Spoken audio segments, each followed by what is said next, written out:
Thank you, everybody, for coming. I am Dustin Seabell, as many of you know. I'm assistant professor in the Department of Political Science and co-director, along with my colleague, Arthur Melzer, of the LeFrak Forum and the Symposium on Science, Reason, and Modern Democracy. The symposium, or the forum, is funded by the LeFrak Foundation of New York and a We the People grant from the National Endowment for the Humanities. Before introducing tonight's speaker, I'd like to say a few brief words about the conference as a whole. And since, as I'm sure you'll all agree, it's a shame that academic conferences today no longer even try to justify themselves by appealing to Old Norse mythology, I'd like to introduce the conference by telling you a myth about the Old Norse gods. It is said that Skadi, the goddess of winter, was in love with Balder, the son of Odin, and the most beautiful male god. She wished to marry him. But the gods would let Skadi choose a husband from their number, only on one condition. They told her that she could not choose her husband by seeing his face. The male gods would all stand behind a curtain with only their feet showing. Skadi would have to choose her husband by his feet. One by one, the gods walked past the curtain, and Skadi stared at their feet. Ugly feet, she would say, as each set of feet went past. Ugly feet. Then finally she stopped and exclaimed with delight, "Those are the feet of my husband-to-be. Those are the most beautiful feet. They must be Balder's feet, for nothing on Balder could be ugly." But while Balder's face was indeed beautiful, his feet were not. And the feet Skadi had chosen belonged to Njord, the god of chariots, whose beauty overall left something to be desired. Skadi, as agreed, married Njord then and there, and it is said that none of the immortal gods had ever seen a sadder face than hers on her wedding day. I tell this story not only because I deeply regret that the Norse gods are so underrepresented in conferences like this, but also because Skadi's mistake is, I think, one we all make. We assume that what we love is beautiful all over, beautiful through and through. This is true not only in matters of the heart, about which Nietzsche said that the human being under the flesh is for all lovers a horror and unthinkable, but also in political affairs. Having been born and raised in a liberal democracy, we tend to love liberalism. Therefore, precisely because of our love of liberalism, we tend to be ignorant, blissfully ignorant, of its imperfections and even its deformities. While not without its pleasures and even its public utility, that ignorance is not altogether good. For if we remain ignorant of liberalism's imperfections, if we assume that it is beautiful all over, we are bound to be just as surprised when we end up with something else entirely, as Skadi was when she ended up with Njord. Needless to say, to make ourselves aware of liberalism's imperfections, to think such painful thoughts about the regime we love, is no easy task.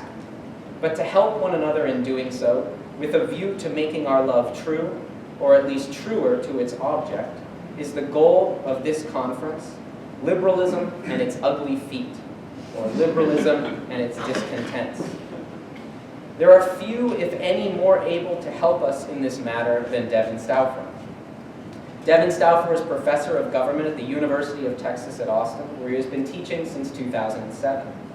Devin is among the world's leading historians of political thought. He should need no introduction. But one might wonder why a historian of political thought, even a leading one, should be tasked with speaking about the contemporary political situation.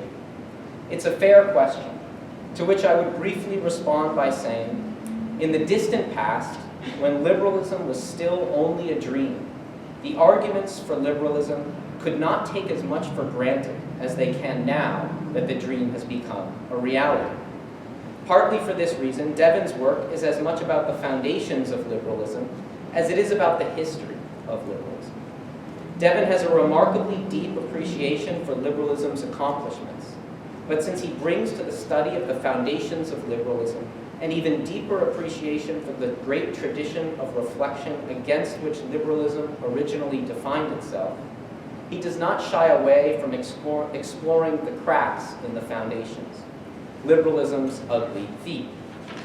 The result is a deep thinker uniquely suited to address the contemporary situation without anger or zeal. I am quite certain that he would not have had to marry Njord. On that note, now that I've praised him more highly than a goddess, please join me in welcoming Devin Stauffer.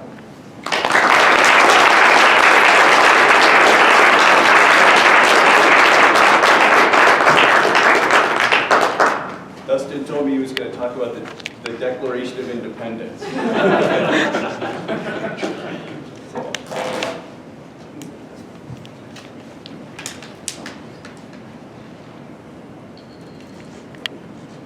Which I guess in a way he did.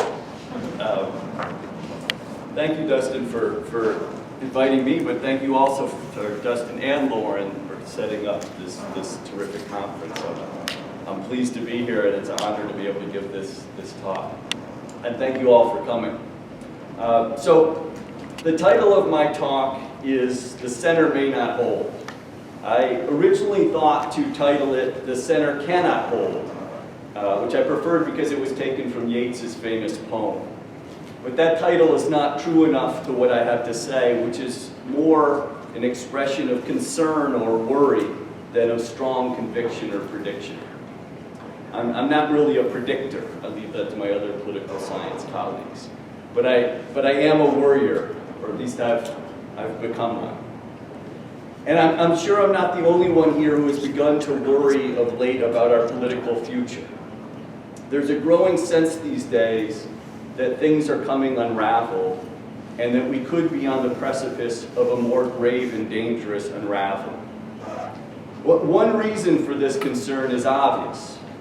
We live in a time of intense polarization, which is turning long-standing disagreements into bitter feuds, and rivalry, reasoned argument, and civil contestation are giving way to anger, personal destruction, and hatred, which are spreading on both sides of our political and cultural divide.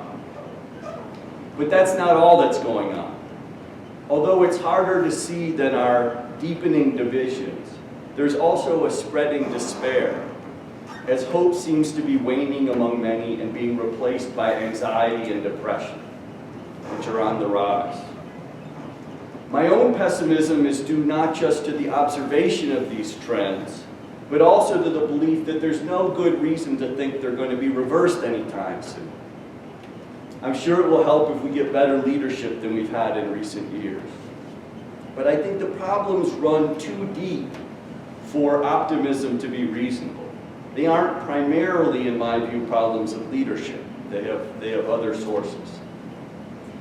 And in my talk this evening, I want to make the case that at least one important source of our current problems is liberalism itself, which satisfies neither side, left or right, for different but partially overlapping reasons.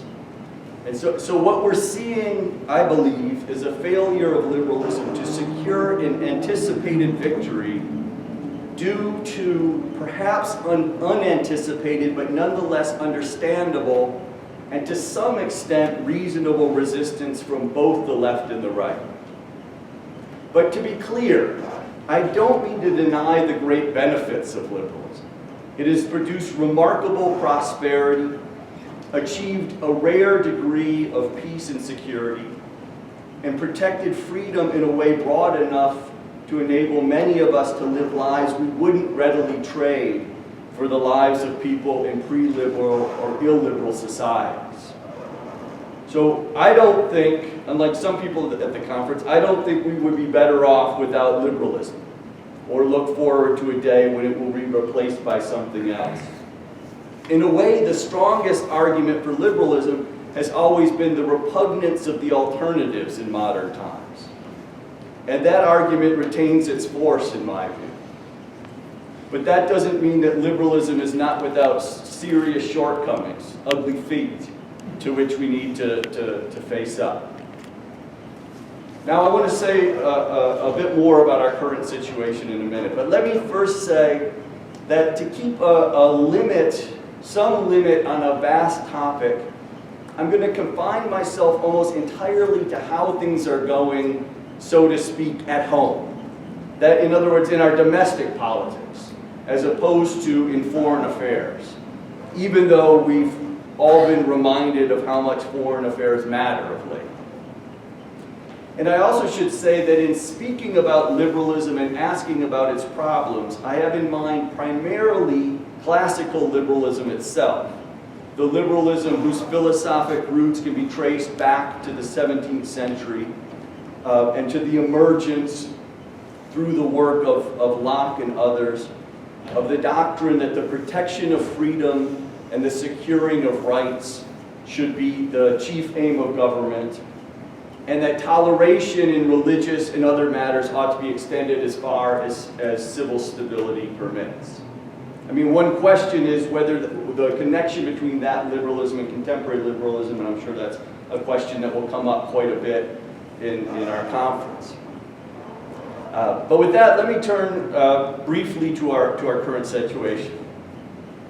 And I'll start with a look to the left. There are a number of people of late who have been trying to make sense of the illiberal winds that have been blowing there. So Wesley Yang, for instance, has coined the term the successor ideology for the somewhat nebulous post-liberal identitarian outlook that has emerged. And John McWhorter has written a book arguing that with the rise of the woke elect and the spread of their faith, we're witnessing the emergence of a new religion. It seems to me to go too far, or at any rate to be not quite right, to call this new wave a new religion. Although there are some similarities, such as the tendency to develop more or less explicit articles of faith, to see the world as divided between the forces of light and the forces of darkness, and to regard dissent as heresy.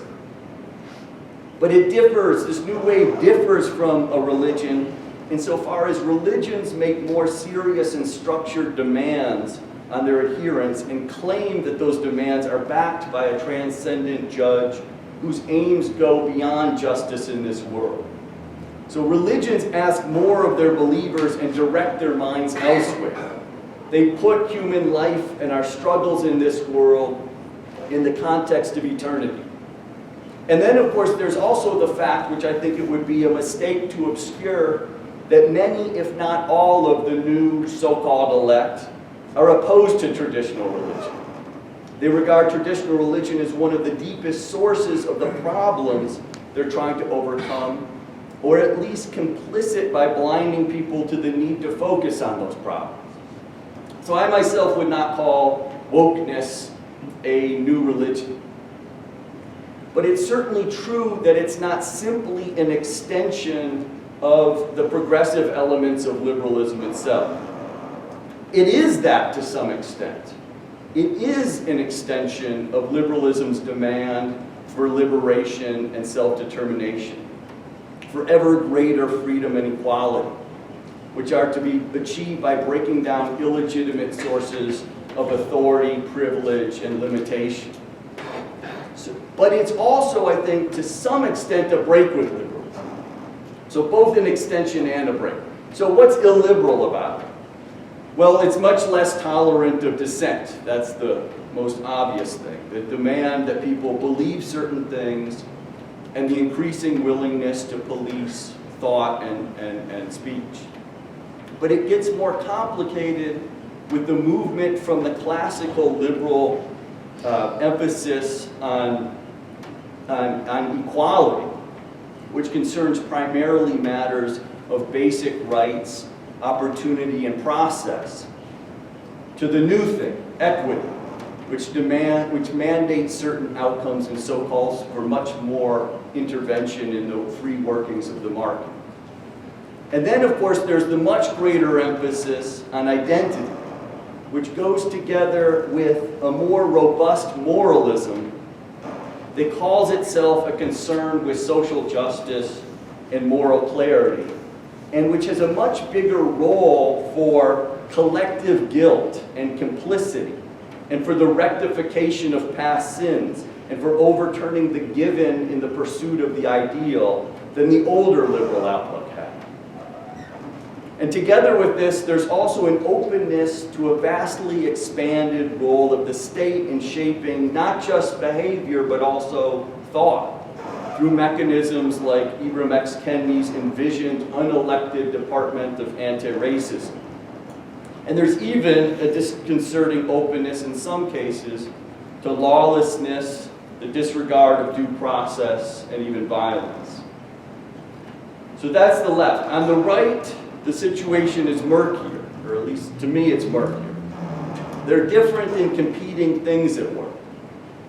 There are those who would like to say that there's nothing going on there, at least here at home within the United States, other than a reaction against woke excesses, against which we're seeing a reassertion from the right of classical liberal principles.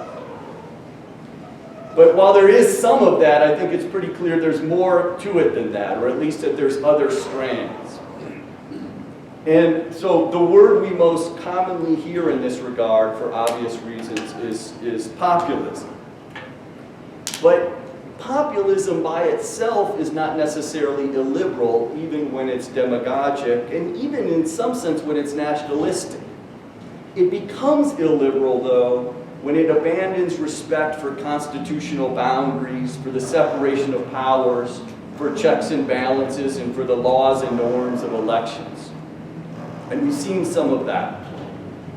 Of course, there are realms beyond Trumpism, and some of the far right is much more directly and explicitly anti-liberal. That's still mostly on the fringes, though. I don't know whether it will stay that way.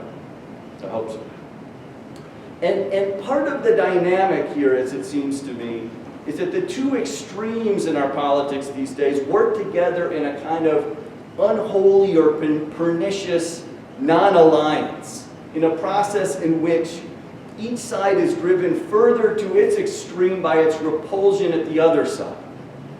And not just its repulsion, but also its sense of embattlement, its sense that the other side presents a clear and present danger to all things good and decent, which justifies a vehement response, even if that means temporarily abandoning the traditional liberal restraints and the older spirit of compromise and civic negotiation.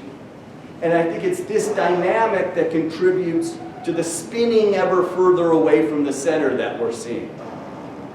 It bears a disconcerting resemblance to the downward spiral of stasis that Thucydides describes in his account of the Corcyraean Civil War.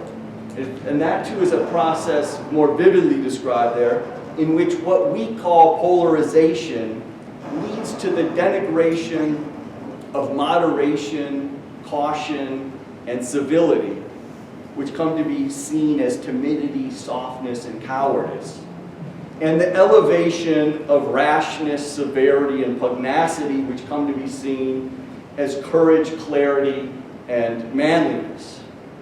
Mutual animosities, Thucydides observed, can get to the point where each side even secretly wishes to be wronged by the other side, so that it can then lash out with what it believes to be a righteous fury. And on some matters, as Tocqueville observed about a somewhat similar situation, once one side perceives the presence of a view in the ranks of its adversaries, that's enough for them. They'll attack it.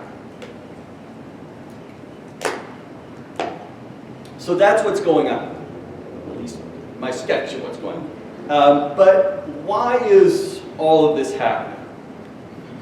Now, on this question, a lot of people have suggested a lot of explanations. And that's to be expected because there's surely many causes at work. And let me just mention some that I'm not going to focus on, but that I think are part of the picture.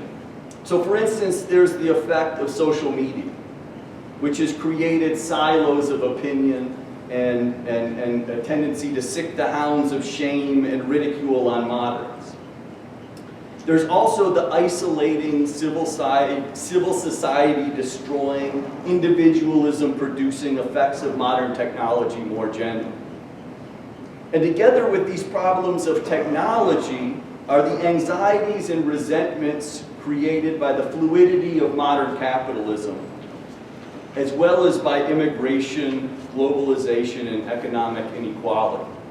Anxieties and resentments fueled by the sense that economic and political elites have turned their backs on those who have not prospered from the trends I just mentioned. And part of it, too, may be just the gradual working out of the full implications of the end of the Cold War and the loss of the sense that we're united despite serious disagreements in an existential struggle against a serious foreign enemy. It doesn't require liberalism, as Machiavelli would be quick to point out. It doesn't require liberalism for factions within states to turn on each other once they no longer feel seriously threatened by external forces. That's a tendency as old as politics. And perhaps Putin's war will change things, as 9/11 did for a time. But I doubt that the threat to the United States will be serious enough for that to last very long. I may be wrong, we'll see. But in any case, what we're seeing these days is certainly not all due to liberalism. Still, I think it is partly due to liberalism. And that what we're seeing are some older objections to liberalism that are sometimes more felt than stated. I think we're seeing them get new expressions. So to get a handle on this, what I want to do to get a handle on this, and on this, I mean on liberalism's role in all of this, is to lay out what I think are the most important dilemmas of liberalism. And so first I'm just going to state them, and then I'll try to elaborate them a bit and consider their expression today. So I want to focus on 3 points. First, there's a broad cultural dilemma. It's the dilemma that liberalism creates with regard to those aspects of our social existence. So those attachments, institutions, and structures that at least in principle, removes from politics and relegates to the sphere of civil society. Either as one side would have it, to be protected, not to say harbored there, or as the other side would have it, to be weakened and diminished through confinement. To put this point in Marx's language, which I'll explain a little bit more in a minute, this is the question of liberalism's relationship to its own social and economic presuppositions. Second, there's the particularly important case of one such supposition, namely religion, the liberal approach to which has been criticized as unsatisfactory for nearly diametrically opposed reasons. On the one hand, for protecting God from the death he deserves, and on the other hand, for slowly and regrettably weakening him to the point that he's become a beleaguered shell of his former self. And then third is the objection, I think the most common and maybe the most important objection, that liberalism is destructive of deep communal ties and serious forms of moral dedication because of its excessively individualistic view of our humanity and its promotion on the basis of that view of a cultural outlook that leads us to live lives that are self-centered, lonely, and shallow. So those are the points I want to consider. I make no claim to their being exhaustive.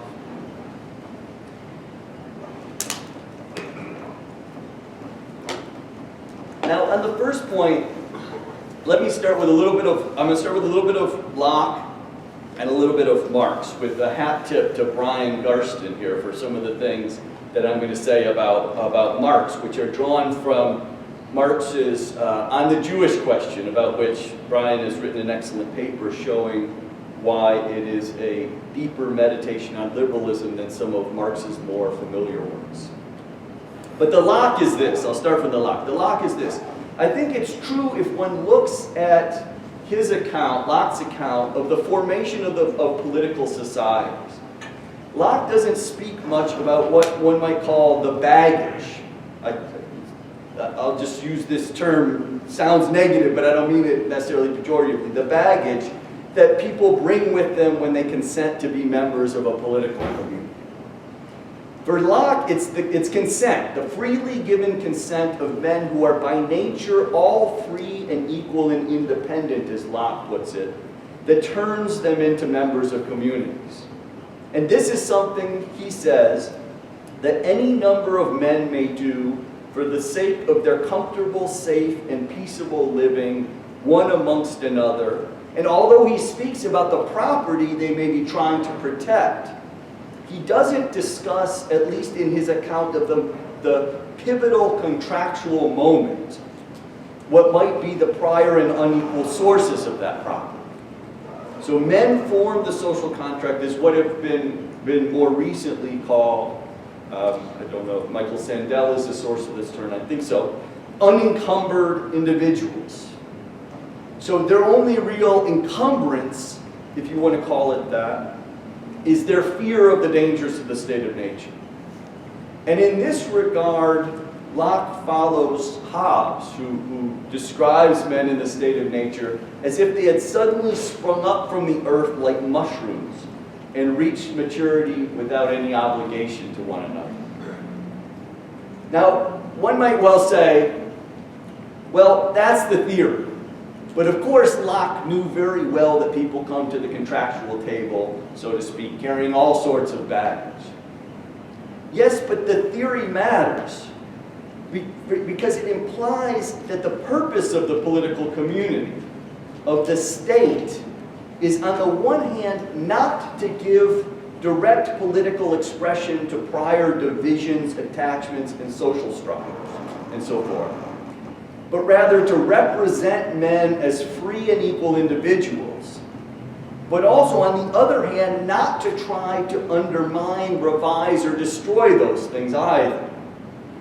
And this latter point, of course, becomes the entry wedge of Marx's argument that liberalism will always be, or at least it will be until it's replaced by something more radical, an incomplete form of human emancipation.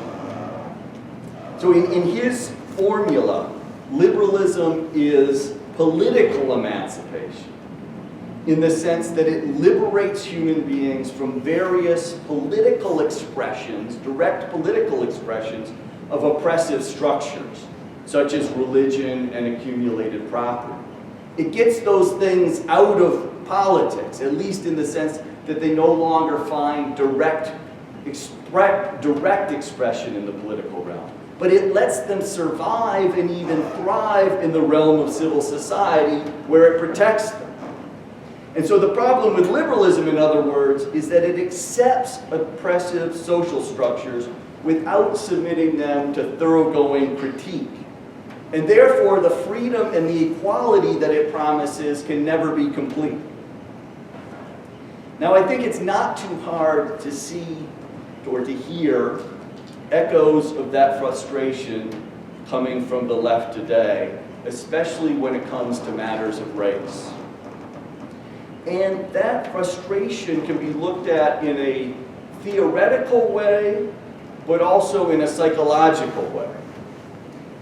The theoretical way is what I've just tried to sketch, namely that in the theory that informs classical liberalism, there's a deafening silence, which can be seen or interpreted as a tacit acceptance regarding what precedes the liberal social contract, which may in theory be a state of nature, but in practice is a long history shot through with oppression and inequality.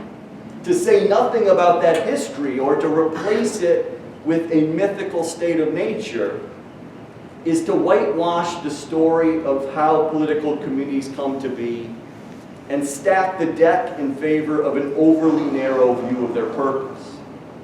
So that's the theoretical objection.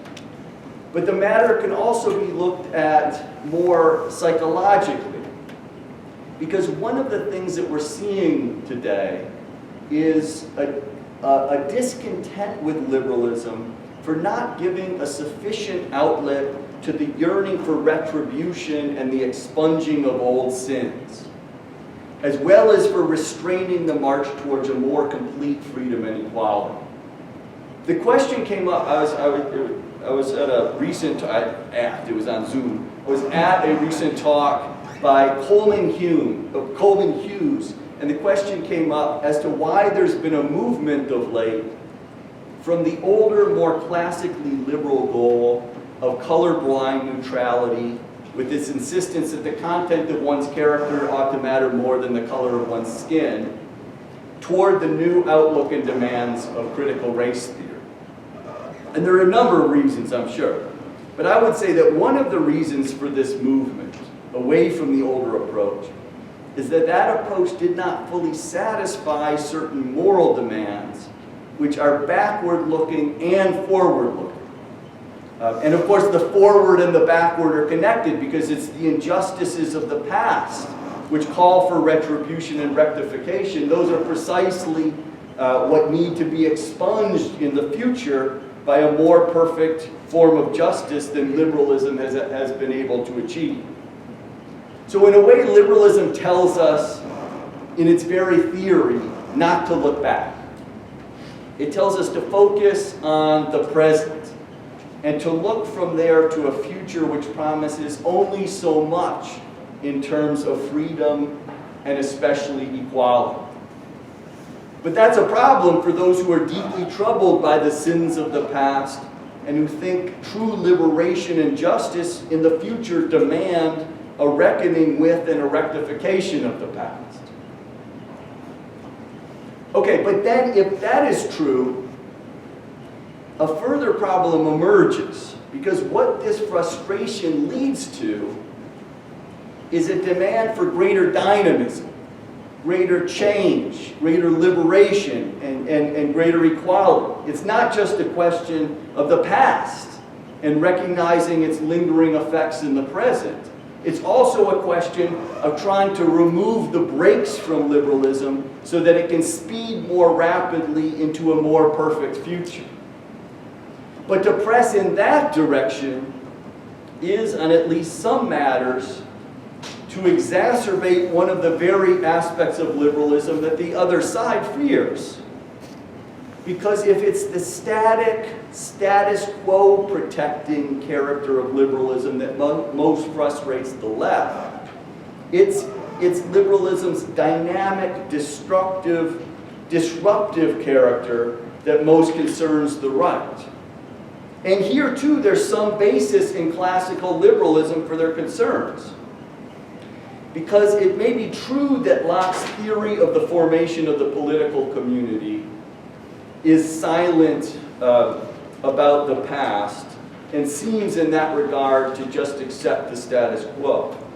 But it's also true that Locke was not altogether silent about social and cultural matters. Far from it, in fact. His political doctrines, I think, ultimately are best understood when they're seen as mere parts of a broader project which was intended to be more dynamic and disruptive than first meets the eye.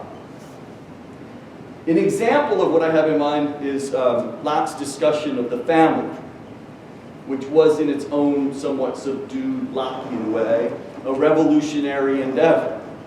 Locke was waging war on the old-style patriarchal family and pointing the way to a family to new form of family that in both its structure and its spirit would be freer, looser, and more liberal. His argument wasn't just against patriarchy in politics. It was against patriarchy as such, or patriarchy in general. Now, I don't mean to suggest that conservatives these days are simply yearning for a return to those kinds of families, or that they simply want to preserve all aspects of long-standing historical structures and hierarchies. That would be to caricature them as simple reactionaries in all regards. But it is nevertheless true that at least some of them sense that there's a hidden, or perhaps not so hidden, dynamism embedded in liberalism. And they think that that dynamism can be destructive of valuable things, especially when the left puts its foot on the accelerator. An example of this would be Patrick Devin, who isn't here yet, so I can ascribe to him whatever thought I like. So an example of this would be Patrick Devin's argument that liberalism slowly but surely eats away at important fibers of our pre-liberal social fabric, that liberalism has within it a trajectory toward an ever greater insistence on individual autonomy, and that as liberalism prevails, it corrodes those cultural pillars that used to restrain its excesses. So liberalism on this analysis is not a static thing that freezes a status quo into place. It's closer to the opposite, a flame that melts down once solid things, and things which, when they were still solid, made a society that was a mixture of liberal currents and remnants of older traditions more livable than the one we find ourselves in today. Okay, but let me turn to religion, because that is where I think the rubber most hits the road when it comes to this divide. Now, to return to Marx for a second, when he argues that the problem with liberalism, or political emancipation as he calls it, is just in a way his term for liberalism. When he argues that the problem with liberalism is that it preserves pernicious things by protecting them within the sphere of civil society, he has in mind religion above all, or maybe not above all. Religion and property are the two big things. And he also wants to bring out, by the way, a certain similarity between those two things in their relationship to liberalism. In a way, they're similar because they're both things to which liberalism says that individuals have private rights that ought to be protected by the state. But to say that, to conceive of the state as the protector of private rights in that way, is for Marx to turn the state into a bodyguard, so to speak, of the criminal, or the criminals. And Marx was struck by the fact that in the United States, where the principle of the separation of church and state had achieved its fullest expression then, religion remained vital. And he was not just struck by that fact, he was also dismayed by it. Because the vitality of religion meant, as he saw it, the perpetuation of a form of unfreedom or oppression, even if its source was no longer the state in its direct capacity. So the problem, to put it bluntly, and I think Marx is helpful here because he does put it so bluntly, or at least as bluntly as is possible in the convoluted Hegelian language he uses in that piece, but well, I'll convert it to plain English. The problem is that liberalism, far from killing off religion, helps it to survive. And that's a bad thing because we'd be better off without it. We'd be better off if religion were finally shed like a snakeskin of an earlier stage of history. Now here too, I think we can hear some echoes of Marx's concern on the left today, and even from a few on the right. Although not too many people would be willing to come out and say it, or maybe even be willing to think it in such terms. I think there's a discernible frustration among a non-negligible portion of the population that liberalism has not put God to death, but has even given him its distinctive form of sanctuary. But on this issue, the issue of religion, I think the deeper form of discontent with liberalism is on the other side, which is dissatisfied with liberalism for nearly the opposite reason. That is, not because it preserves and protects God, but because it weakens him. Now, why would that be? Well, there's the point that some have made that liberalism is not nearly so neutral as regards religion as it claims to be. that by declaring that the price of admission into the liberal clubs of mutually tolerant and therefore to be tolerated religions is that any given religion renounce any ambitions it has to dominate political life, or more important, any sacred duty it believes it has in that regard, liberalism introduces a new and serious form of restriction and intolerance. I think that point is probably clearest these days when it comes to Islam, but it isn't confined to Islam. After all, the liberal approach to toleration first emerged in order to address problems within Christendom, the horrors of religious persecution and the conflicts that emerged, especially after the Reformation split the Christian world into sects competing for domination. But there's more to it than the assertiveness of insisting that religions abandon their claims to political authority. Because liberalism also bears on religion in ways that are more subtle than the shutting down of the direct political expression of religions that it deems intolerant in that respect. By sending the message which accompanies the separation of church and state and helps to make it work, that religious differences are not so important that they should divide us politically, liberalism urges people not to give so much weight or even so much thought to those differences, to ease up on questions of doctrine, not to make such things our focus of our cares or our concerns. And it's not too big of a step from there to the blithe indifference toward religion and theological questions that most people display these days, especially when the message of liberalism about religion is combined with the relaxed moral atmosphere it promotes, the material prosperity that it spreads, and the legacy of the Enlightenment's critique of religion that it perpetuates.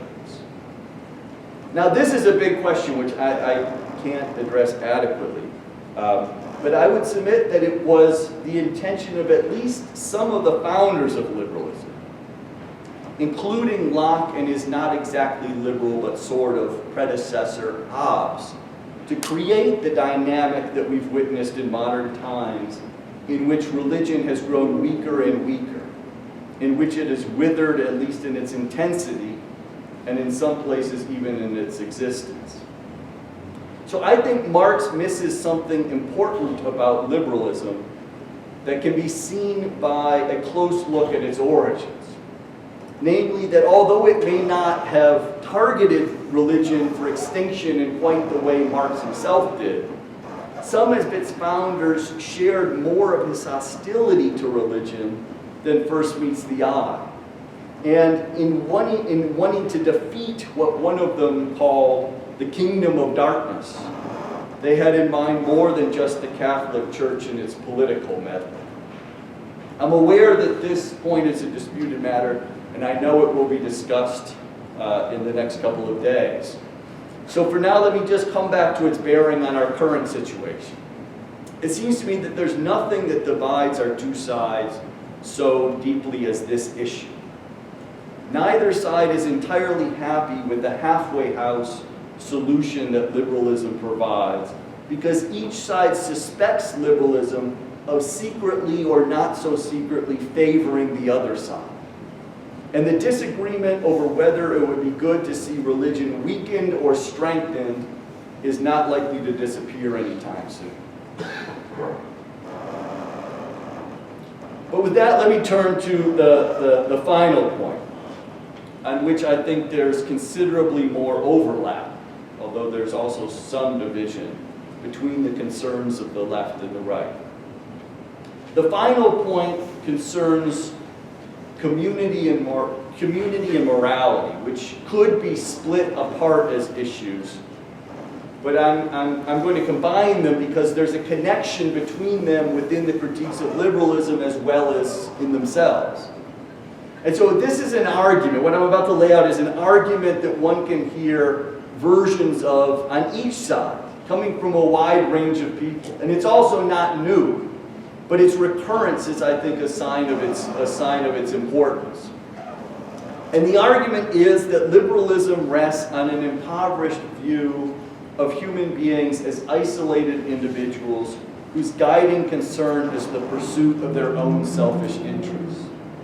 Liberalism, by telling us that our individual rights and interests come before any duties we may have to others and before any communal bonds, separates us from one another. And despite its claim to neutrality about the human good or the best way of life, it in fact promotes a certain way of life. That way of life is one committed to the pursuit of material acquisition, the satisfaction of petty vanity, and the continual expansion of a shallow form of freedom, understood as living as one pleases, with the mere proviso that one respect the rights of others to do the same, which proviso itself encourages indifference to one another. It's no surprise, therefore, that the culture that emerges from this outlook is a culture drained of serious moral devotion and deep connection, which are replaced by the pursuit of a variety of commercial enterprises, frivolous pastimes, and fleeting pleasures. The isolated individualism that Tocqueville warned about, and even the spiritually empty world of the last man that Nietzsche's Zarathustra prophesied, have come to be. And they're due whatever Tocqueville and Nietzsche themselves might have thought, not so much to democracy per se, but to liberal democracy, because they are the consequence of the triumph of liberal principles even more than of democratic ones. So that's the argument. It's often dismissed as a caricature. And it sometimes is presented in such a simple way that it amounts to a caricature. It's easy to oversimplify something as complex as liberalism. But although I grant that point or agree with it, I'm not going to focus on that right now, because I think there's a grain of truth to the argument. In fact, I think there's more than a grain of truth to the argument. I think there's a core of truth to the argument. And one can see the soundness of the argument, I think, through the close study, not just of later liberals, but even of the founders of liberalism, such as Hobbes and Locke. Of course, it's too simplistic to call somebody who would grant such expansive powers to the sovereign as Hobbes would wish to do, to call him a founder of liberalism. Yet, although Hobbes' absolutism makes it impossible to regard him without qualification as the first liberal thinker, he did prepare the ground for liberalism by arguing that a rightful claim of the individual as individual, his right to self-preservation, is prior to any moral law or set of duties, and by limiting the end or purpose of the political community to the protection of rights through the securing of peace. He also developed a new moral teaching that was based on what earlier thinkers would have regarded as a crude, questionable affirmation that human beings always seek their own pleasure, that no pursuits are higher than others, and that there is no happiness for human beings beyond the continual pursuit of power after power that ceases only in death.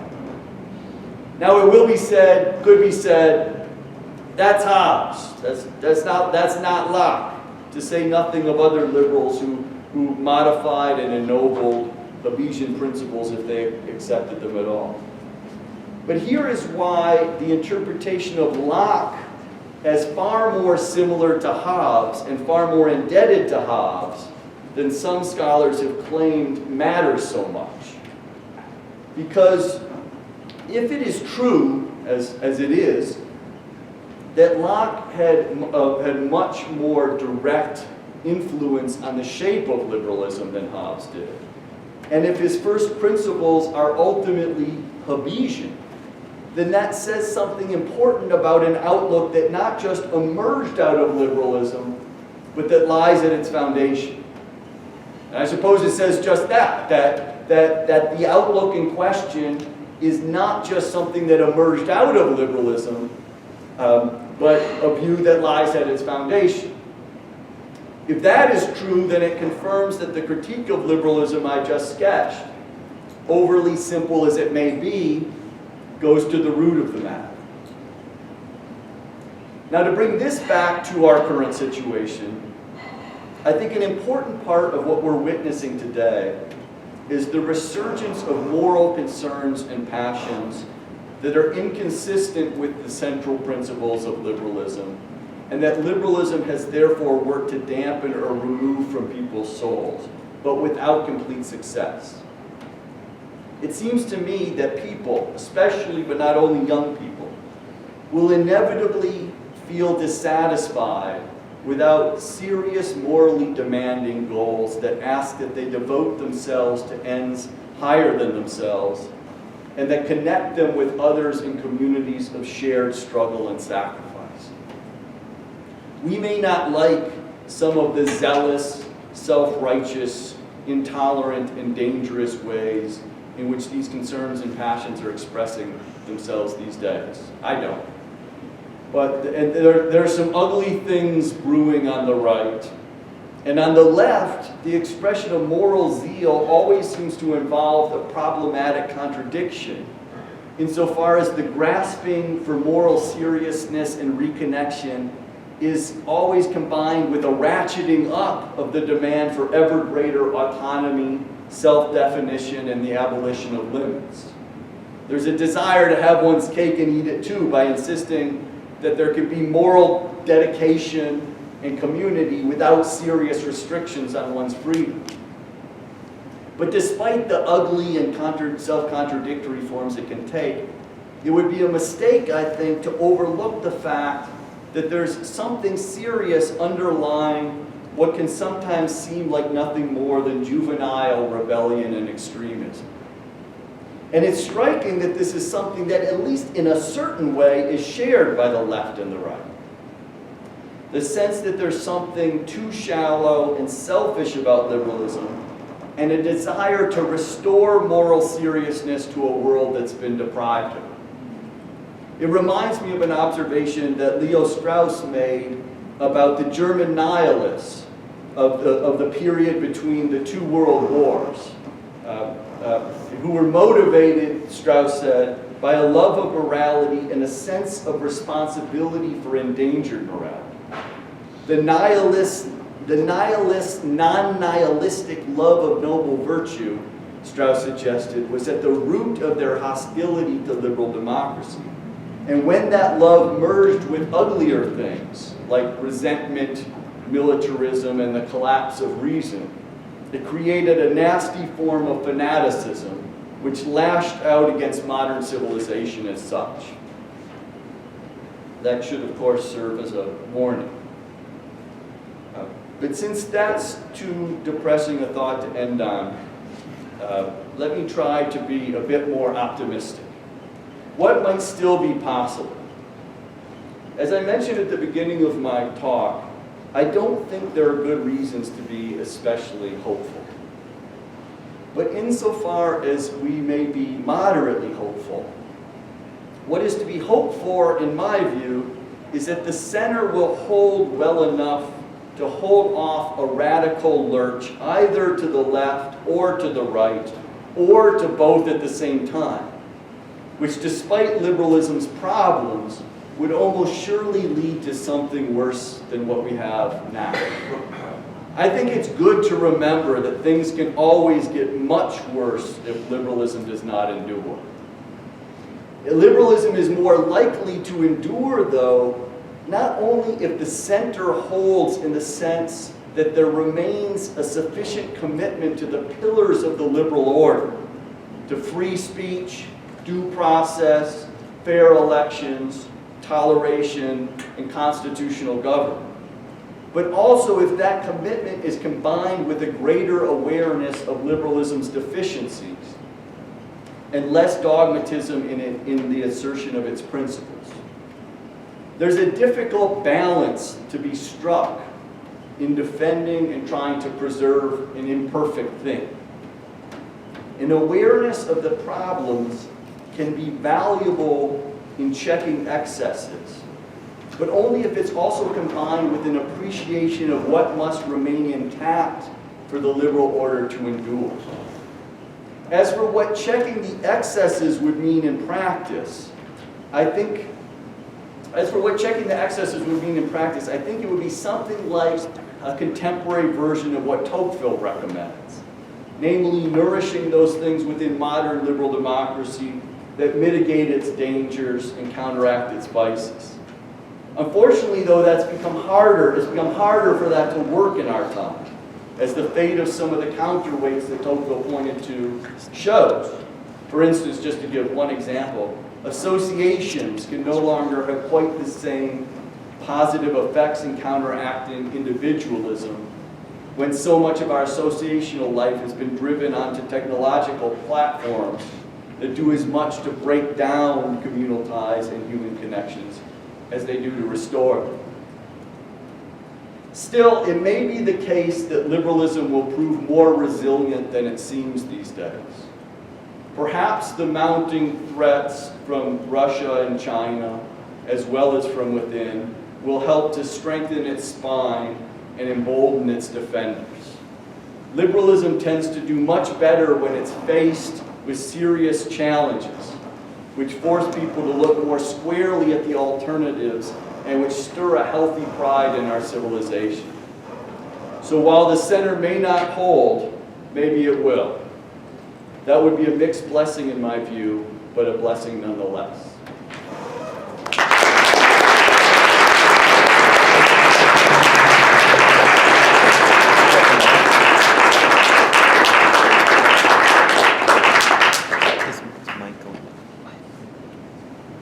So we have time for some questions.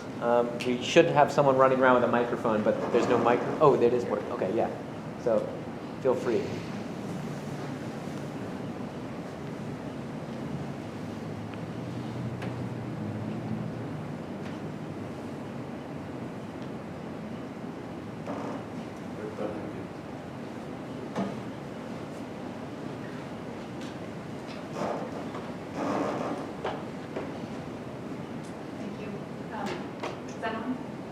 I can hear you. I can hear you. That's right. So thanks for your talk. I'm just thinking through some things you said at the end. And considering that liberalism was something that was, second one was an answer to serious problems you mentioned earlier. And so therefore something people could rally around and see as a challenge and potential way out of those problems, right? I was wondering if you think it would be wise to try to make liberalism seem exciting again, particularly to young people. I'm thinking about what you said at the end about young people, how they're not satisfied unless they have high ideals and hard challenges. Is it possible to make something like liberalism seem like a high ideal and a hard challenge? Or would that be a mistake because, shortly after what you said, it's important to recognize the flaws in liberal ideals? Well, I guess I would say I don't think that could just be done. In other words, that you could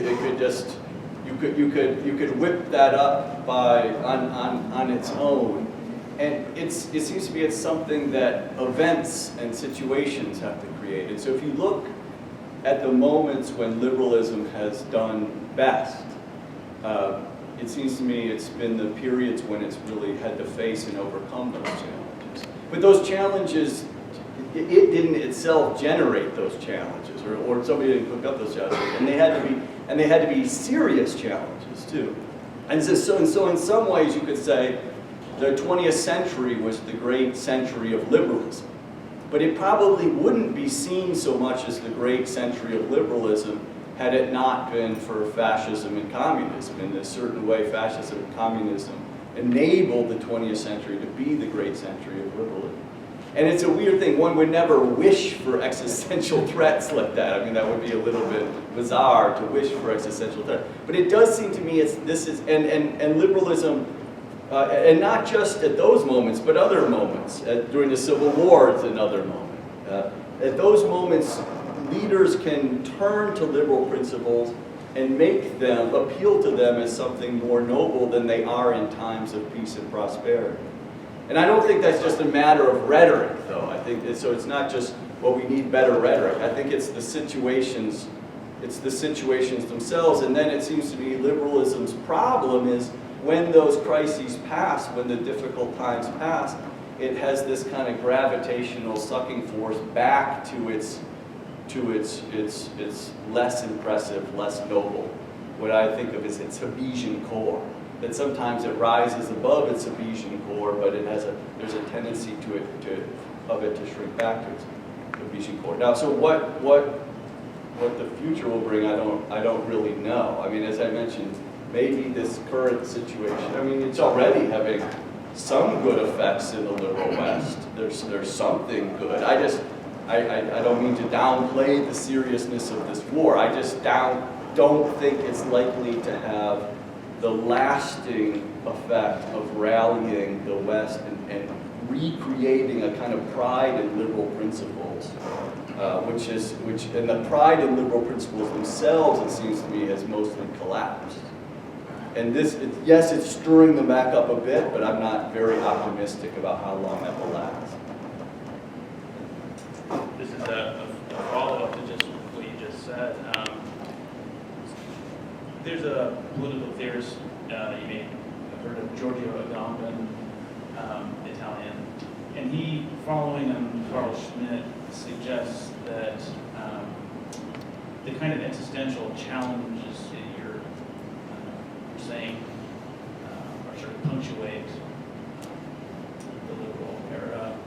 He's saying that this sort of state of emergency has become something close to a norm over the last 100 years in the Western liberal democracies, that somehow emergency has to be generated for liberalism to... It seems to me it's a very problematic thing to have leaders sort of artificially manufacturing states of emergency. That is a very different ball of wax than a genuine, authentic emergency. Just so, and yet, we keep well, it seems to me that if we get too much of that, that's one of the dangers that liberalism can then turn into something different. And those are the alternatives that I, at least myself, am not too eager to see what lurks behind that door if we go too far.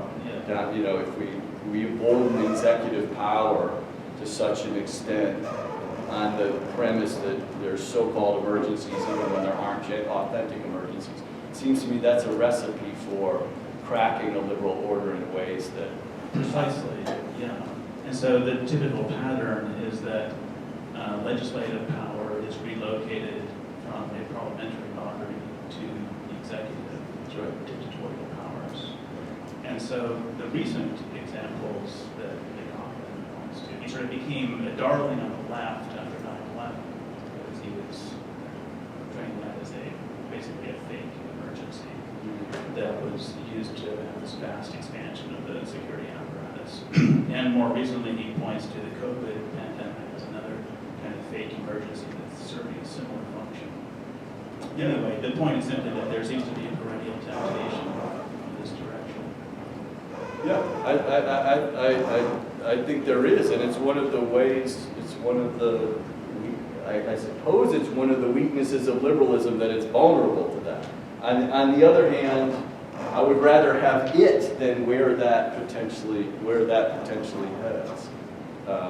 And so, yeah, and that, that may also be a reflective of a discontent with liberalism too. I've been puzzled as to why Carl Schmitt became of so much interest to so many people. And it seems to me that it bespeaks a discontent with liberalism. Even people who were kind of critical of Schmitt, they kind of like the vacation. They kind of like the vacation in the state of the emergency. And so, at least this is my impressionistic take on it, that there was this glee in vacationing in high stakes, quasi-fascist political action, as something more exciting and in a certain sense something more noble than liberalism. On the other hand, they're also they had this kind of also holding back from it. So there's a weird phenomenon that I think bespeaks an uneasy state of feeling maybe more than thought about liberalism. Yeah, I don't want to, but I can take the sort of Schmittian critique of liberalism to be precisely that it recurs to kind of holding war footing, and so the language of war and sort of the crisis mentality. And so the critique here is that liberalism kind of looks illiberal. Yeah, although I thought Schmidt's view was that liberalism will head in that direction, but it doesn't admit it, and it tries to restrain it, and he wants to welcome that. I don't have to take it.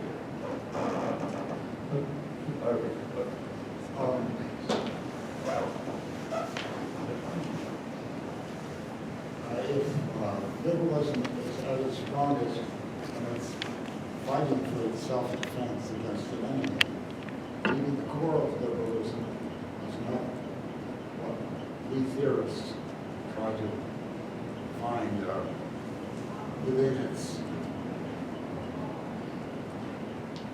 within the, say, the right of self-preservation, but rather in what makes people risk the right of self-preservation. You mean that So the difference between the haves and black is perhaps greater in a practical sense.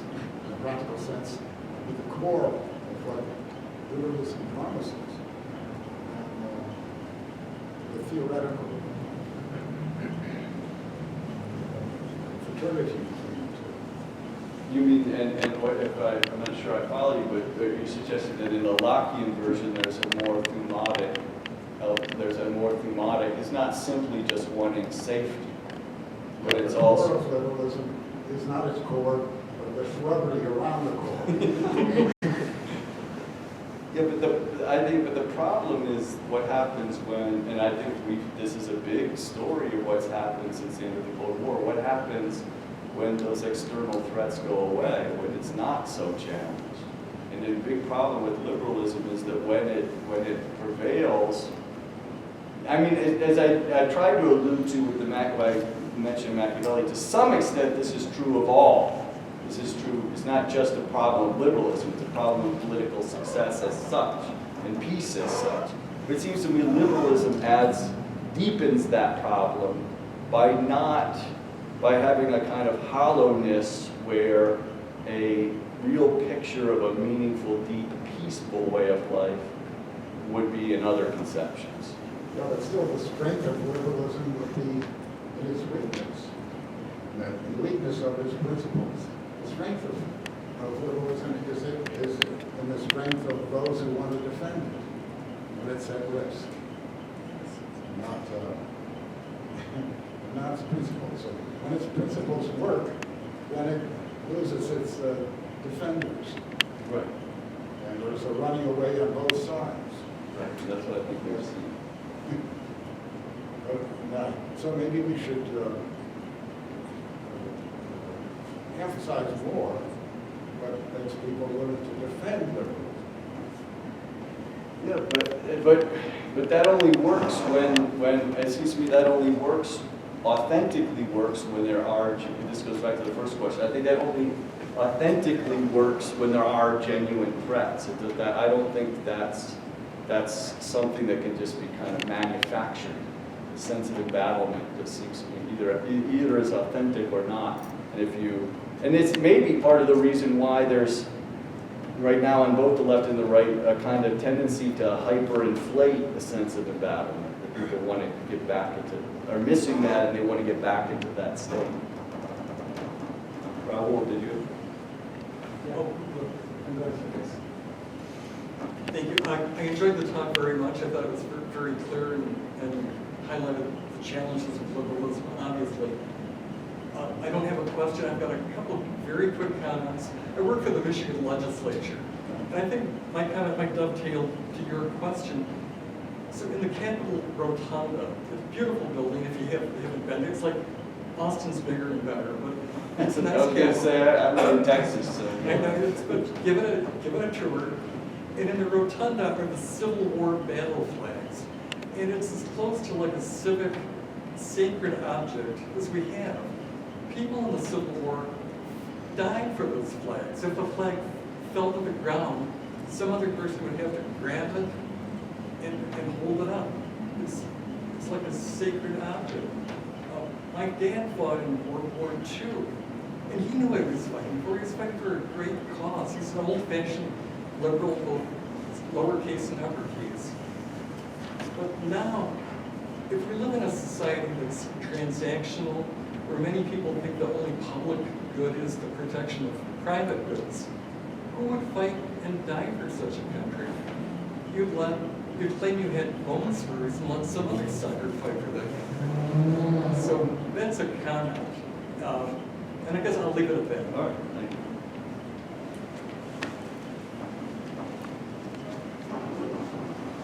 Thank you. Yeah, well words. But I wanted to ask you a question about where you left off at the end on Tocqueville and some of the things that can help nurture liberalism, and touching on the framing of it where people on the right think that liberalism is going too far, people on the left think that liberalism isn't going far enough. But would one remedy possibly be something that Tocqueville and Hamilton and Madison talk about, something like federalism, where the states have a little bit more power, we talked a little bit about the executive, but with the Supreme Court, where the states might have more power, and individual states might be able to decide how they want to go with things. And the problem is you might have red states and But that's why blue I was gonna states. say, yeah. So is that going to lead to more problems, or is that going to actually It's resolve gonna- the problem? I mean, I have mixed feelings about this possibility or this tendency. I mean, obviously its benefits are clear in a way that you can then, well, to some extent you can diffuse some of the animosity that way, and you can also let people have more of the type of the community, and you can even potentially restore somewhat more communal engagement. On the other hand, it seems to me one of the problems with our country is that we're just becoming globs of red and blue, so separated from one another, really conceiving of our national life and the meaning of our national life in two very different ways. And it doesn't seem to me altogether healthy to lose entirely a sense of unified national purpose. And the more federalism just becomes a kind of peace treaty between the left and the right, we'll go to our corner, you go to your corner, we'll go to our coast, you go to your middle America. I understand the attractions of it, but it seems to me I'm not so worried that necessarily become a violent conflict, although it could potentially eventually do that. But it also just breaks down the sense of a national purpose and a national identity. And maybe we're going to have to go that route because we disagree so deeply. But I think we pay a heavy price if we give up entirely on a national purpose.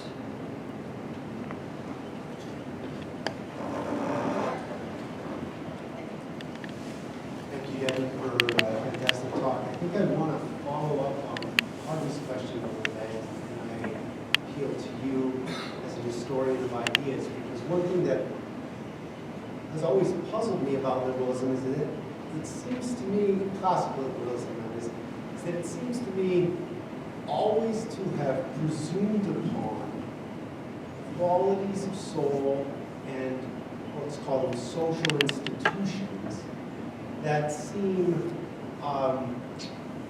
not to be cultivated by the doctrine itself, and the institutions seem to be in essential tension with certain of the core principles of liberalism. And I have in mind, for example, just for two examples, the family on the one hand,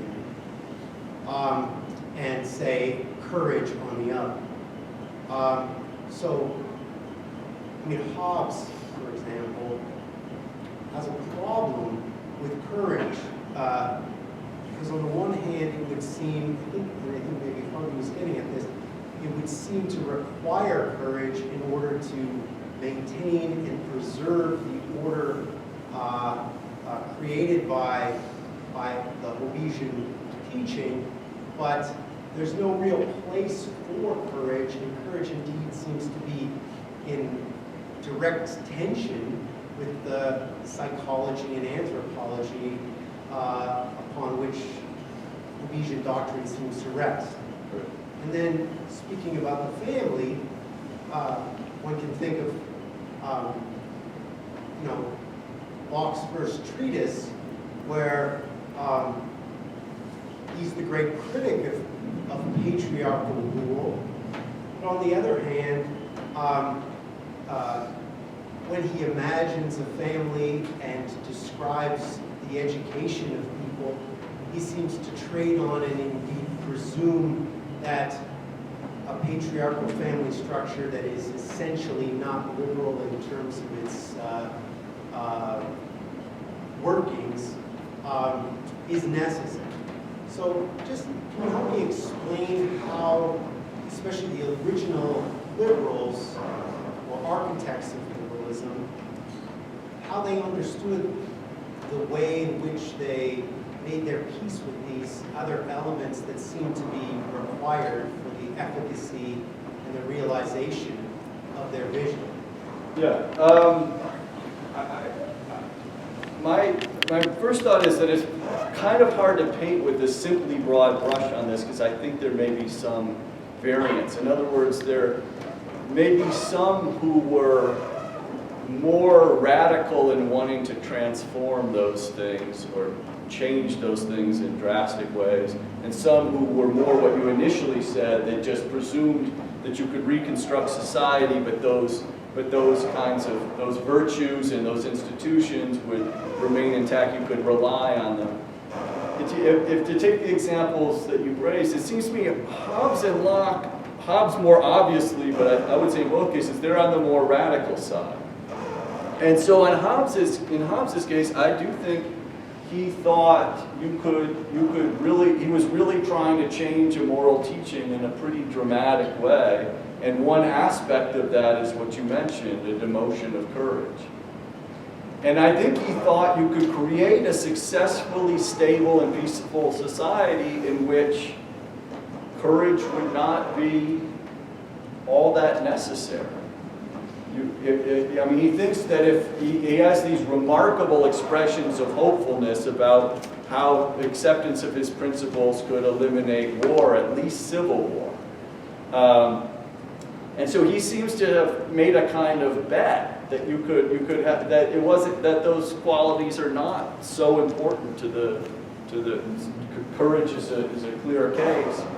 And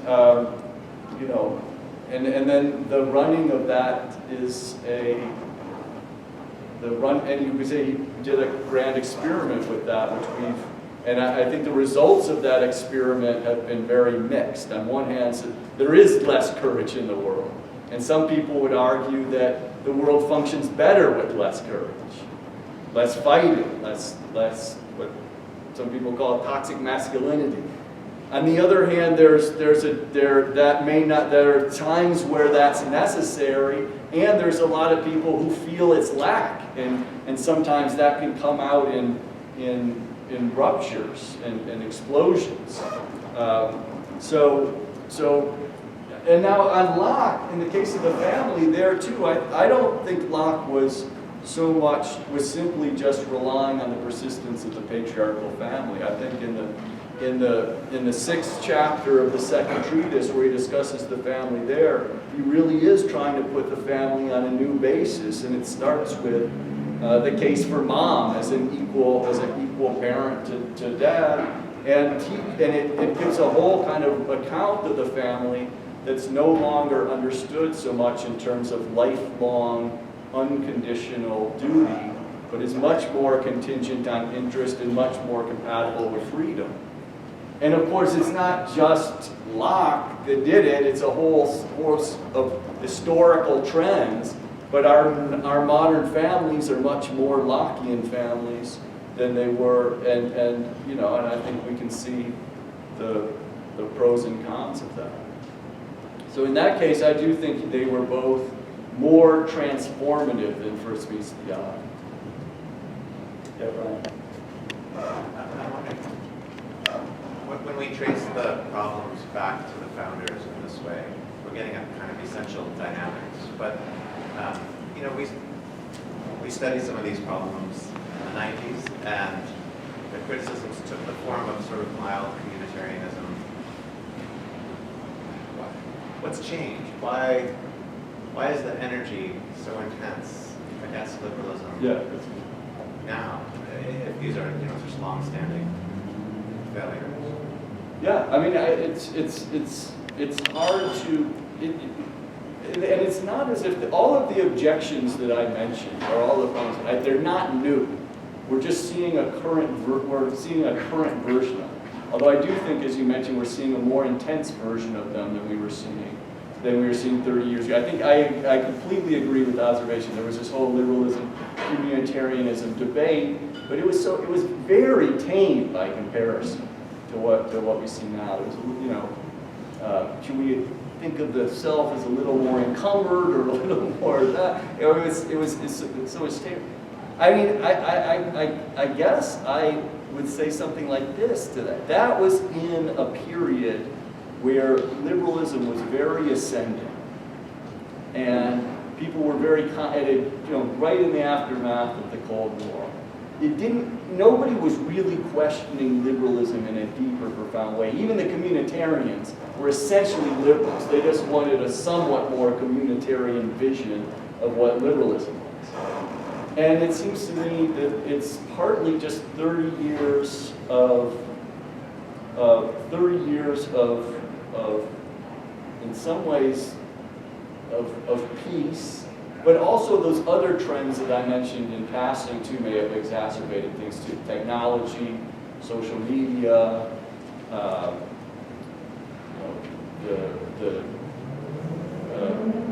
the spread of globalism and inequities coming out of that. And so it seems to me times have shifted, and then this polarization has also begun to now feed on itself, and each side seems to be in a much more riveted, intense state than it was at that time.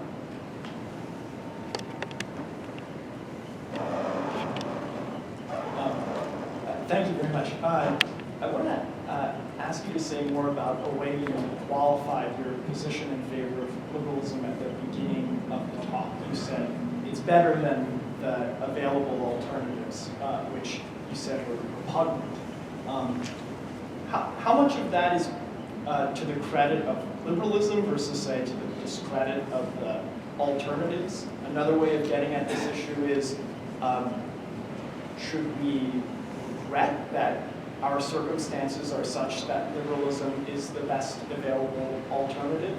Or on the contrary, are our circumstances pretty good if that's the best available alternative? So in a way, I'm curious to hear your You mean as thoughts. opposed to older way? That would be one way. I think that's maybe where one could get the most definition about the alternatives, but it wouldn't have to be that. I suppose one could be imaginative about future alternatives that aren't immediately available. But just a kind of, what's the status of liberalism more broadly, not merely in relation to the alternatives that are merely available? And that, I would just add briefly, might themselves be shaped in a way by liberalism. So like what you said about the left, a problem with the radical left-wing alternative is that it wants to insist upon a certain kind of moral seriousness, but it also kind of radicalizes something about liberalism, which is the autonomy.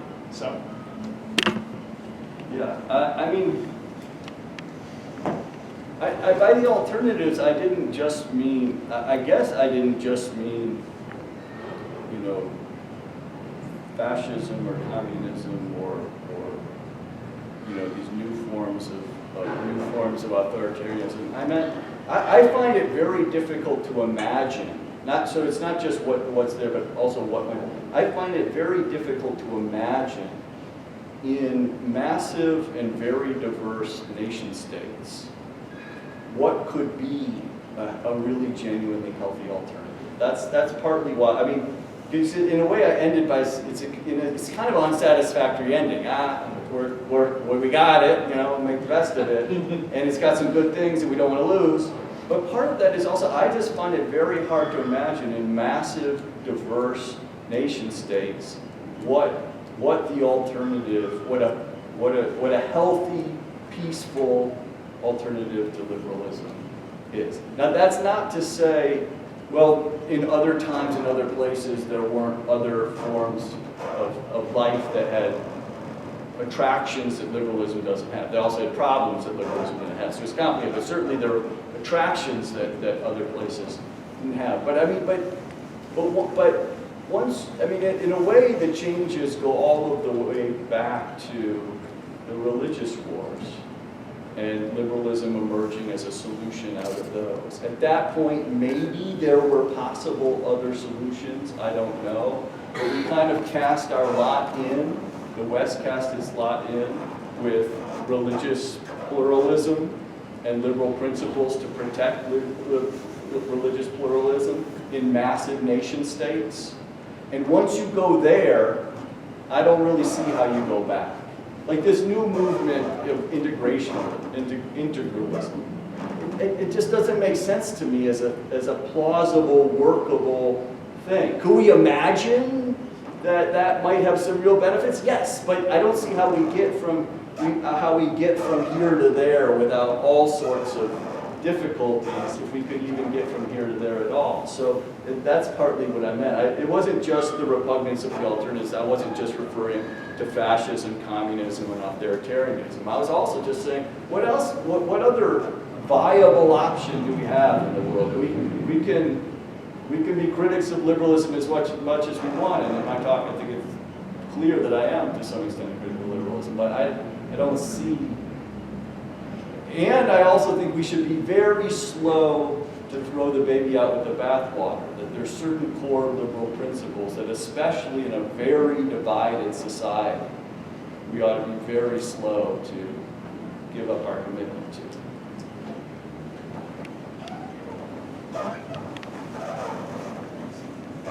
Does this even work? Yeah. It does. Brian's question reminded me of the old Hemingway joke. How'd you go bankrupt, Mike? 2 ways, gradually and then suddenly. This is how liberalism unravels also. But I actually had a different question. You spoke of the way in which the left is out to hoping that God will finally die the death that he will deserve, or at least non-negligible portions of the left. And the right, on the other hand, obviously wants to defend something like the robust, healthy God of the past. And that makes sense, and it's easy to see the motivations on the right in that case. The motivations on the left are a little bit murkier.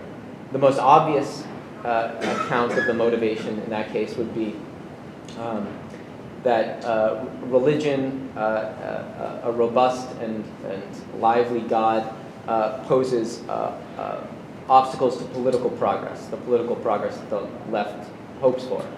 But are there other reasons motivating the left's, or at least certain portions of the left, anti-religious ire? I think, well,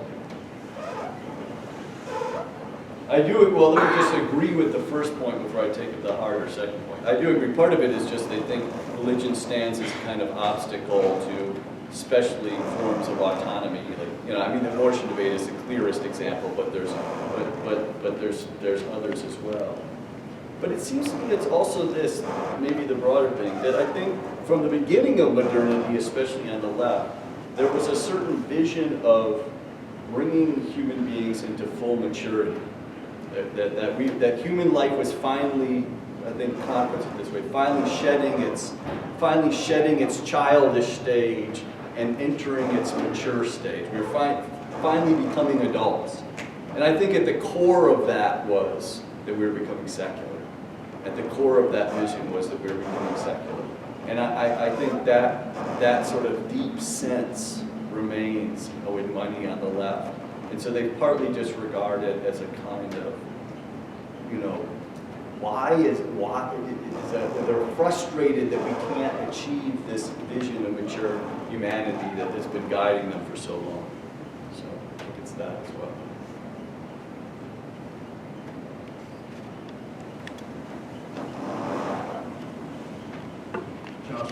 Georgetown. I'm going to take up Brian's question so that I can take you back to one of the first things you said and ask you a question. But one of the differences between what was happening in the 1990s and what's happening today is that it was more or less an ontological argument about which came first, individual or community. But now, with identity politics, what we're really arguing about is purity and stain. That's a very different kind of Purity and stain? Purity and stain. Yeah. Who are the redeemed, who are the irredeemed. That's what identity politics is all about. Now, you said at the outset that you didn't think that identity politics is a religion, but why wouldn't it be appropriate to follow Tocqueville's lead? Because recall, he said that the French Revolution was an incomplete religion. An incomplete religion. And so one could look at identity politics as this kind of incomplete religion, a bastardization of Christianity, just as Vogelin saw Marxism as a immortalization of the eschaton, and Tocqueville saw the French Revolution as an attempt to bring perfection against the imperfect world, the broken world. Would you be satisfied with that sort of thing? Yeah, I think something, I don't necessarily disagree with that. I just don't like the sort of simple, I mean, I was referring to McWhorter's suggestion, which I don't wholly disagree with. I just think it's a little too simplistic to just I mean, it leaves out some important differences to just say this is a new religion. But I certainly do think it has some of the same aspects of a religion, and that we're seeing, and not just some of the same aspects, but some of the same passions, a kind of religiosity behind it. So I'm perfectly on board with describing it as something like an incomplete religion. That seems to me to make a lot of sense. Over there.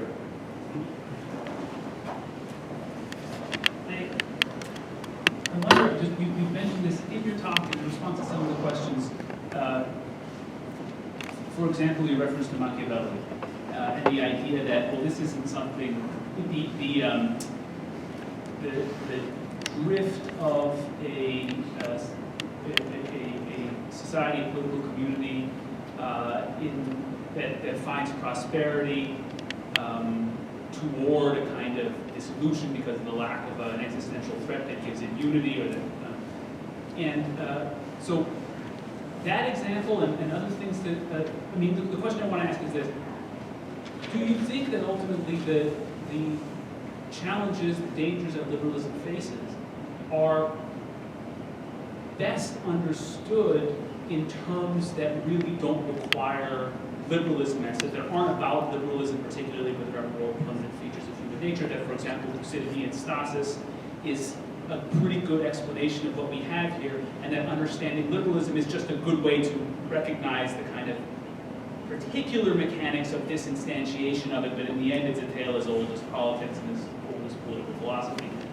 Or do you think that it's really, there's some, that liberalism, as Tocqueville says, be the new political science for a logic, political world altogether new or something like that? Is there something really unique about the challenge we're facing? It's not just the fact that we're in it, but liberalism is presenting a new version or something even newer than that. I didn't phrase it particularly well, but I think the idea is good. Yeah, I think it's a combo of I think it's a combination of just persistent problems that are as old as politics itself. If a society gets too strong and too peaceful, internal decadence tends to set in. But I think it's not. I think it's not just that. I think liberalism also adds into that mix other advantages, because it fills. Well, one thing it does is it tends to fill that with a lot more prosperity than in other times, which is both good and bad. But also for some of the reasons of the dilemmas I mentioned regarding, the undermining of religious seriousness, the spreading of an individualistic view of our humanity that then turns to a kind of frivolous way of life. That liberalism itself adds something in. But let me make a broader point connected with that. There was a section of my talk that I took out because I was trying to shorten it basically. And but it was this. It was about, it's awfully difficult to speak of liberalism in isolation from a lot of things that liberalism travels together with in modern times. mean, I know this conference is, that's another reason I took it up, is this conference is supposed to be about liberalism. But it's very hard to speak about liberalism without thinking about things that aren't exactly liberalism but have been fellow travelers with it. So modern democracy, modern technology, modern science, these sorts of things. And I think, as we'll probably see in the next couple of days, conversations about liberalism almost inevitably become conversations about these things too. And so, but if that's the case, it's then very hard, I don't know how necessary it is, but in any case, it's hard to parse out what exactly is due to liberalism, qua liberalism, and what is due to these other things that liberalism tagged along with, and in some sense was caused by, in some sense caused. An example of that came up just in passing in a remark I was making when I summarized the moral communal problem, and I was laying out the argument. And I said the individualism Tocqueville described in the Last Man world that Nietzsche's Zarathustra prophesied, by that argument we're headed there, and it's due, according to that argument, not to democracy, as Tocqueville and Nietzsche in a way could pin it more on democracy, as to liberalism. But that's very hard to parse out. I think there's an interesting difference there, or a different argument. So some people would say, no, it's really liberalism. I mean, too bad Patrick's not here, because Patrick would be, I think, is the ultimate version of the one. It's liberalism. And my own view is that liberalism did play a very key role, but it's very tangled up with these other developments. So there's some truth to the arguments of Tocqueville. I think Tocqueville hearing something like, well, this is all due to liberalism, saying, no, liberalism was just sort of part of a much longer forming, deeper, fuller democratic wave. And so, for instance, just to take one example, his explanation of individualism is traceable to equality. It's not really traceable to natural rights doctrine or something like that. And so I think it's difficult to parse these things out. But I certainly would not say what we're seeing is just permanent problems of political life just getting the latest expression.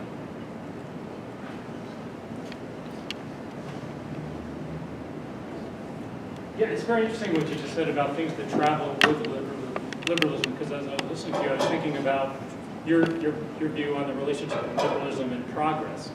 It seems to me that some of the opposition to liberalism recently is from those who feel that modern events have left them behind, and that they are not part of a global movement and all of this. And so that maybe the feeling that they've been betrayed by progress, maybe more than liberalism, but the relation of those two things. Yeah. That is another thing that I think is hard. That's another thing that I think is hard to tease apart, because there's two ways of thinking about liberalism. If you just say, well, what exactly are the principles, and what exactly are the governmental structures that flow from those principles, then you get something like the Marxist view that liberalism's problem is that it's a static thing.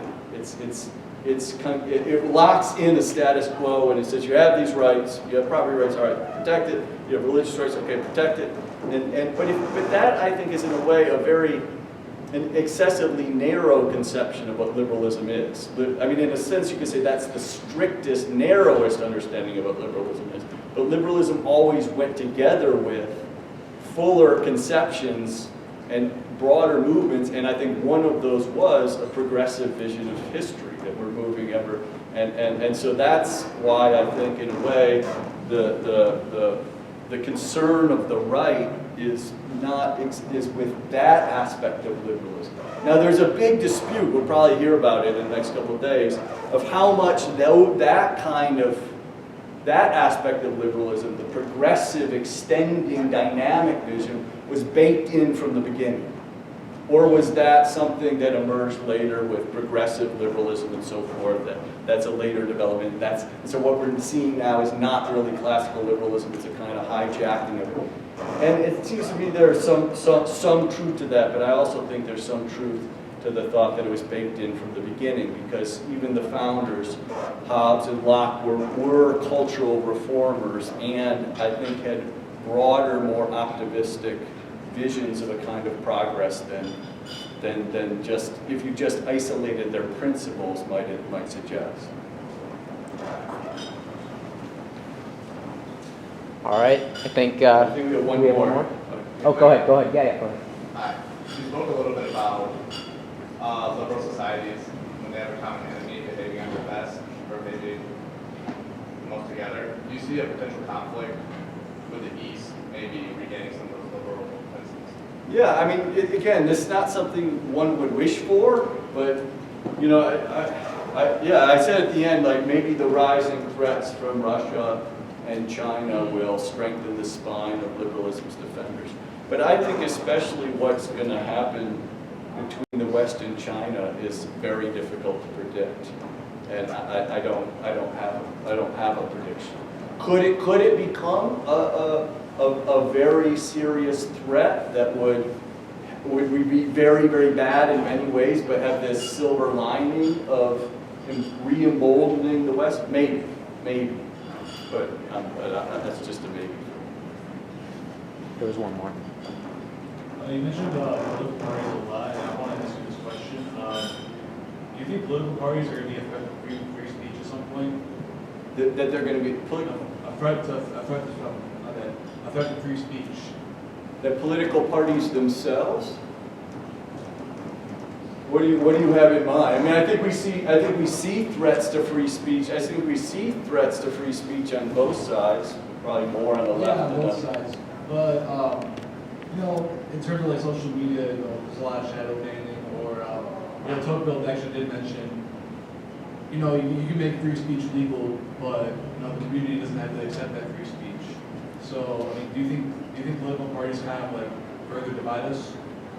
Well, I think both of I wouldn't locate the nub of the problem within the parties as political parties, but within these broader cultural movements, most of which operate in some loose relationship to the parties as parties. That's where I think the problem is. Not so much in the party structure itself, but in the cultural movements that then get the expression in the parties.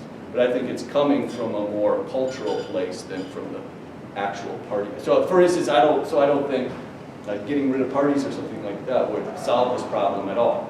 That would not be good, because I think it's a broader, more social problem. All right, thank you, Devin.